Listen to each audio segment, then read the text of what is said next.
Osmani sultanları. Sultan 1. Abdülhamid. Osmani dövletining 27. padişahı. Hüküm sürgen devri 1774 yildan 1789 yilgacha. U taxtga chiqqanda 49 yoshda bo'lib, Osmani dövletining eng buhronliq zamonlarida podshoh bo'ldi. 1768 yildan beri davomlashgan Osmanilar Rus urushi 1774 yil mag'lubiyat bilan oxirlashdi.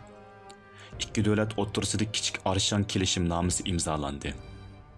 Bu kelishimnoma Osmani dövletining tarixda imzolagan eng ig'ir moddalik kelishimnomalaridan biridir. 1781 yili Ruslar Qrimni ishg'ol qildi. Qrimni qaytarib olish uchun ichilgan urushda armiyamiz ig'ir mag'lubiyatga uchirdi. 1788 yili 17 dekabrda o'zi qurg'ini Ruslarning qo'liga o'tdi.